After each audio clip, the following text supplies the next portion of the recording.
Dekat sini kita nak buat showroom Mak Jenny. Jadi kita buka peluang kepada peniaga-peniaga seluruh Negeri Sembilan. Kita akan buka vendor dekat sini. Wow, guys. Sekarang ni bila masuk akan masuk kedai ni. Dah lama dah. Kita excited. Daripada semalam lagi dah duduk sini. Ini adalah kedai baru Mak Jenny. Wah. Dekat sini kita nak buat showroom Mak Jenny. Jadi kita buka peluang kepada peniaga-peniaga seluruh Negeri Sembilan. Kita akan buka vendor dekat sini. Wow, guys.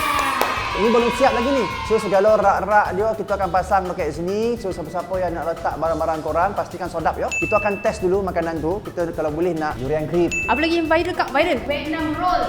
Sukia kak, sukia. Makanan orang lama-lama. Yo. Tak ada. Kuih sopang kita akan buat. Kau berdua kau nak buat kuih sopang. Acik-acik yang ada kuih, apa yang korang nak jual, bodoh-bodoh dessert, korang boleh hantar ke showroom Mak Jenny. Ada dekat Kuala Pilah ni. Siapa yang nak join vendor Mak Jenny, korang boleh contact. Kalau dekat Facebook tu ada link tekan. Kalau dekat Instagram, tekan link dekat atas. Kalau dekat TikTok, kanan bos, kanan. Kalau dekat TikTok, beg biru. Beg biru. Nanti admin akan contact korang. Betul. Okey? Apa-apa saja yang penting mesti sodap. Lopeh tu dekat sini, siapa yang nak beli daging salai sahaja pun akan ada juga sojuk buku. Wait juga daging salai nak.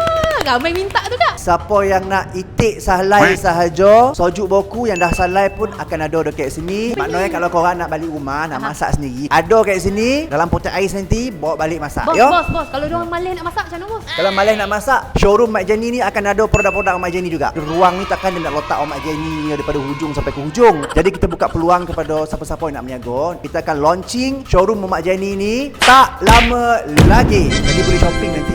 Kalau boleh bawa sepupu sepakat, Kaum kerabat dan semua bawa. Semua datang. Kepada semua peniaga-peniaga yang berminat nak jadi vendor untuk letak barang-barang korang dekat sini, korang boleh kontak nombor yang ada dan kita akan launching tak lama lagi.